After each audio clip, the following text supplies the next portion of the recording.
আসসালামু আলাইকুম প্রিয় দর্শক, আমি আমিরুল মোমিনিন মানিক আপনাদের প্রত্যেককে আমন্ত্রণ জানাচ্ছি চেঞ্জ টিভির স্টোরি অব দ্য ফায়ার অনুষ্ঠানে। প্রিয় দর্শক, আমাদের আজকের বিষয় হচ্ছে বিএনপি, জামাত এবং বৈষম্য বিরোধী ছাত্র আন্দোলন নিয়ে ভারত এবং মার্কিন যুক্তরাষ্ট্রের প্ল্যান কি। কদিন আগে বিএনপির স্থায়ী কমিটির এক বৈঠকে এই সিদ্ধান্ত হয়েছে যে বিএনপি কোনোভাবেই বাংলাদেশ জামাতে ইসলামী এবং বৈষম্য বিরোধী ছাত্র আন্দোলনের সঙ্গে বিরোধে জড়াবে না। এর পেছনে কি কারণ থাকতে পারে? নিশ্চয়ই কারণ আছে। বাংলাদেশের বৃহৎ প্রতিবেশী দেশ ভারত আগামী নির্বাচন, রাজনৈতিক দলগুলো এবং রাজনৈতিক গতি প্রবাহ নিয়ে কি ভাবছে, এইসব তথ্য জানার জন্য আমরা নানা অনুসন্ধান চালিয়েছি। South block, extra territory group এবং সংবাদ মাধ্যমের গুরুত্বপূর্ণ সোর্স থেকে যে তথ্য পাওয়া গেছে সেগুলোই আপনাদের সামনে উপস্থাপন করছে। আগামী নির্বাচনকে ঘিরে ভারত এবং সাউথ ব্লকের একটা পরিকল্পনা রয়েছে। সেই পরিকল্পনাটি এমন, বিএনপি তার সঙ্গে ছোট বড় জাতীয়তাবাদী বা বামপন্থী সংগঠনের একটা জোট করুক, কিন্তু কোনোভাবেই যেন ইসলামী সংগঠনগুলো বিএনপির সঙ্গে নির্বাচনে অংশগ্রহণ না করে এবং আগামীতে ক্ষমতার অংশীদার না হয়। এ বিষয়ে সতর্কতা অবলম্বন করে খুবই ভাবনা চিন্তে এগুচ্ছে সাউথ ব্লক। তাদের এই পরিকল্পনাটি বাস্তবায়ন করবার জন্য যত যত পন্থা আছে সব কিছুই তারা গ্রহণ করেছে ইতোমধ্যেই। এর কারণ কি? কারণ হচ্ছে বিএনপির সঙ্গে আগামীতে যদি জামাত এবং অন্যান্য ইসলামিক দলগুলো যুক্ত হয়ে ক্ষমতার অংশীদার হয়, তাহলে সেই শক্তিশালী সরকারটি এদেশের অনেক কিছু সমস্যার সমাধান করতে পারবে। কিন্তু যখনই বিএনপির সঙ্গে ছোট বড় বা ছোট ছোট জাতীয়তাবাদী এবং বামপন্থী দলগুলোকে এক করে দিয়ে অন্যদিকে জামাত সহ ইসলামপন্থী দলগুলোকে আলাদা করতে পারবে, তখনই সুস্পষ্ট হবে এই সরকারটি খানিকটা দুর্বল সরকারে পরিণত হবে। ফলে যে কোনো ধরনের সিদ্ধান্ত চাপিয়ে দেয়া বাস্তবায়নের ক্ষেত্রে একটা ইতিবাচক পরিস্থিতি তৈরি হবে এক্সট্রা টেরিটরি গ্রুপের। এখন তাদের সামনে যে চিত্রটি আঁকা আছে, যে অঙ্কিত চিত্রের বাস্তবায়নের জন্য তারা চেষ্টা করছেন, সেটা হচ্ছে বিএনপি এই ধরনের ছোট বড় দল নিয়ে নির্বাচনে অংশগ্রহণ করে সরকারে বসুক, অন্যদিকে ছাত্রদের গ্রুপটিও একটা শক্তিশালী রাজনৈতিক প্ল্যাটফর্ম গঠন করুক, আর জামাত সহ অন্যান্য ইসলামিক দল তারা আলাদাভাবে নির্বাচনে অংশগ্রহণ করুক। এক্সট্রা টেরিটরি বা আমাদের সীমান্তের বাইরের রাষ্ট্রগুলো চাচ্ছে যে বাংলাদেশে যেন কোনোভাবেই বিএনপির সঙ্গে প্রথমত ক্ষমতার অংশীদার জামাত এবং ইসলামী গ্রুপগুলো না হয়, অন্যদিকে কোনোভাবেই যেন জামাত সহ অন্যান্য ইসলামিক দলগুলো দ্বিতীয় শক্তি মানে বিরোধী দলের ভূমিকায় অবতীর্ণ হতে না পারে। তবে ছাত্রদের বিষয়ে তারা খুবই সচেতন রয়েছে। ছাত্রদের গতিবিধি পর্যবেক্ষণ, রাজনৈতিক মতামত, দল গঠন, ভবিষ্যৎ পরিকল্পনারও চুলচেরা তথ্য জানবার জন্য নানা ধরনের সংস্থা এখন কাজ করছে বাংলাদেশে। আসলে ছাত্ররা কি করতে চাইছে? তারা কি রাজনৈতিক দল গঠন করবে? তথ্যের নির্যাসটুকু যদি বলি, হ্যাঁ, আমরা দৃশ্যমানভাবেই হয়তো 2 বছর পরে ছাত্রদের দ্বারা পরিচালিত একটি রাজনৈতিক দলের অস্তিত্ব দেখতে পাব। সেই রাজনৈতিক দলটির অবস্থান কি হতে পারে? তারা কি দ্বিতীয় শক্তি হতে পারবে? মানে আমি বলছি যে বিরোধী দল হতে পারবে। এটা নিয়েও কিন্তু বিশ্লেষণ করা হচ্ছে বিভিন্ন মহল থেকে। সাউথ ব্লক চাইছে বিএনপি ক্ষমতায় থাকুক, বিরোধী দল হোক ছাত্রদের এই প্ল্যাটফর্মটি, অন্যদিকে তৃতীয় শক্তি হিসেবে ইসলামী দলগুলো বাংলাদেশে কার্যক্রম পরিচালনা করুক। তাহলে বিএনপিকে তারা যে কোনো প্রক্রিয়ায় নিয়ন্ত্রণ বা সমঝোতার মধ্যে আনতে পারবে বা সহজ হবে।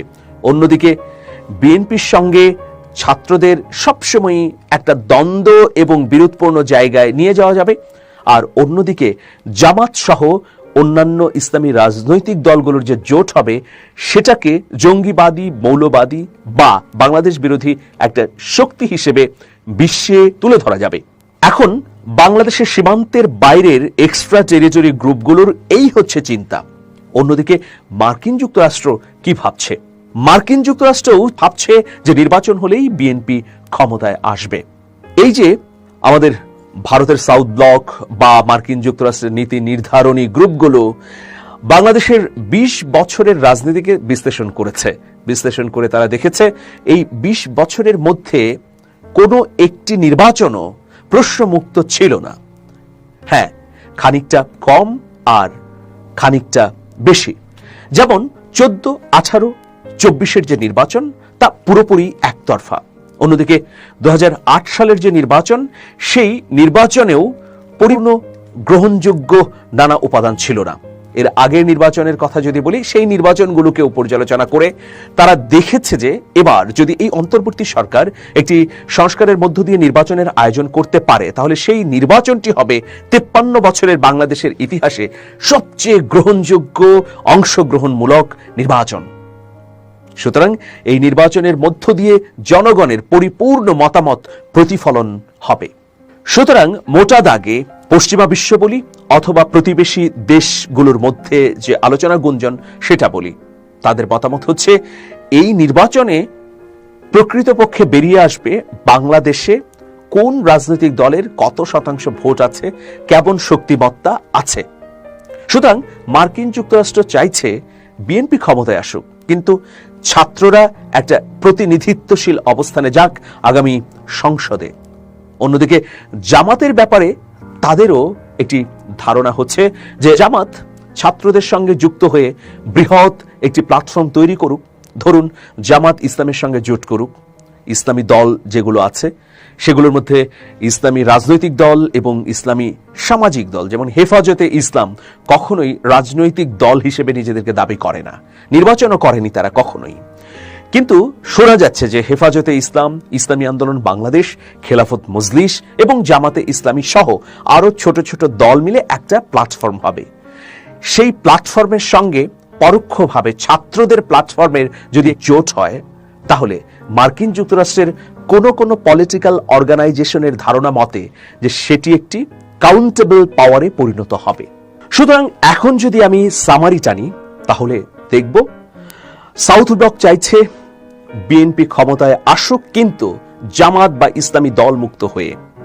মার্কিন যুক্তরাষ্ট্রও চাইছে বা ধারণা করছে বিএনপি ক্ষমতায় আসবে, বিএনপির সঙ্গে ছোট ছোট কথিত প্রোগ্রেসিভ, লেফটিস্ট এবং ন্যাশনালিস্ট পার্টি থাকুক। অন্যদিকে জামাত ইসলামী সংগঠন মিলে এক প্ল্যাটফর্ম তৈরি করুক, এর সঙ্গে প্রত্যক্ষ না হোক পরোক্ষভাবে ছাত্রদের একটা সম্পর্ক হয়ে একটা বৃহৎ রাজনৈতিক শক্তিতে পরিণত হোক। অন্যদিকে ভারতের সঙ্গে মার্কিন যুক্তরাষ্ট্রের এখানে ভাবনার বা পরিকল্পনার তফাৎ হচ্ছে, ভারত কোনোভাবেই চাইছে না বাংলাদেশের ইসলামপন্থী রাজনৈতিক দলগুলো দ্বিতীয় বৃহত্তম শক্তি হিসেবে আবির্ভূত হোক, মানে বিরোধী দলে যাক, তাহলে বিএনপিকে ডিল করতে তাদের সমস্যা। অন্যদিকে বিএনপি সরকারে গেলে আর বিরোধী দলে ছাত্রদের সহ অন্যান্য রাজনৈতিক দলগুলো যদি জোট করে একটা প্ল্যাটফর্ম তৈরি হতে পারে, তাহলে সেটা সহজ হয়। এক্ষেত্রে সাউথ ব্লকের আরেকটা বিকল্প চিন্তা রয়েছে।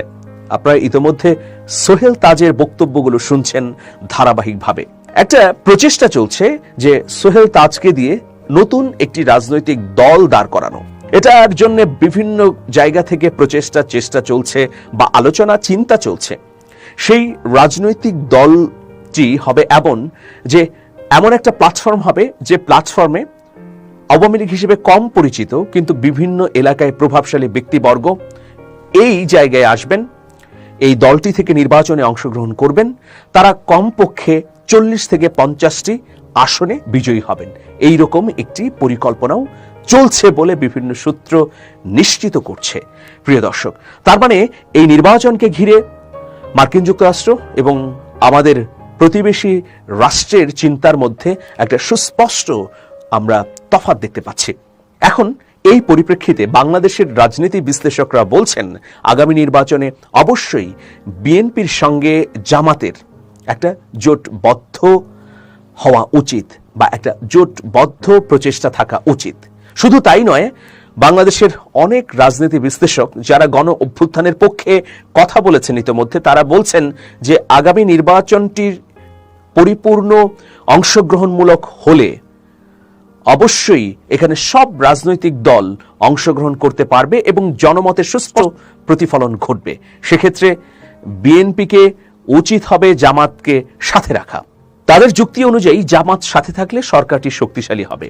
এছাড়া এই সরকারের, নতুন সরকারের সামনে যে চ্যালেঞ্জগুলো আছে, যেমন গণহত্যার বিচার করা, প্রশাসন থেকে ঝেঁটিয়ে ফ্যাসিবাদীদের পরিষ্কার করা, সেই বিষয়গুলোর ক্ষেত্রে বিএনপি জামাত যদি এক থাকে তাহলে নির্বিঘ্নভাবে অনেক কাজ করতে পারবে সরকারটি। অন্যদিকে বিএনপি ক্ষমতায়, জামাত বিরোধী দলে থাকলে একটা অস্থিতিশীল পরিস্থিতি কৃত্রিমভাবেই তৈরি করার চেষ্টা করা হতে পারে। সুতরাং বাংলাদেশের গণ অভ্যুত্থানের পক্ষ নেওয়া বিশ্লেষকরা বলছেন যে বিএনপি যেন জামাতকে না ছাড়ে এবং জামাতকে নিয়েই সরকার গঠন করে। আর সেক্ষেত্রে বিরোধী দল হিসেবে ছাত্রদেরকে তারা একটা প্ল্যাটফর্ম গড়ার সুযোগ করে দেয়। ছাত্ররা যদি এই গণতন্ত্র মঞ্চ, 12 দলীয় জোট, সমমনা জাতীয়তাবাদী জোট বা বাংলাদেশের ওয়ার্কার্স পার্টি, বাংলাদেশের কমিউনিস্ট পার্টি, আরো কিছু যে রাজনৈতিক দল আছে সেগুলোর সঙ্গে একসাথে মিলে নির্বাচনটি করে, তাহলে তারাও একটা বৃহৎ শক্তি হিসেবে আবির্ভূত হতে পারে, যারা বিরোধী দল হিসেবে আগামী সংসদে গণ্য হবে। এটা হচ্ছে বাংলাদেশপন্থী বা গণ অভ্যুত্থানপন্থী বিশ্লেষকদের মতামত। এখন রাজনৈতিক দলগুলোই সিদ্ধান্ত নেবে যে তারা কি করবে।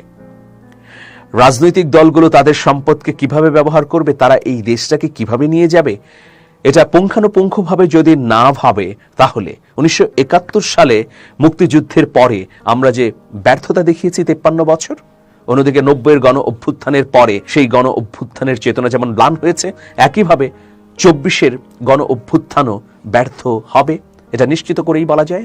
সুতরাং রাজনৈতিক দলগুলোর শীর্ষ নেতাদের সামনে এখন কঠিন পরীক্ষা রয়েছে। দেখা যাক তারা পরীক্ষায় পাশ করতে পারবেন কিনা।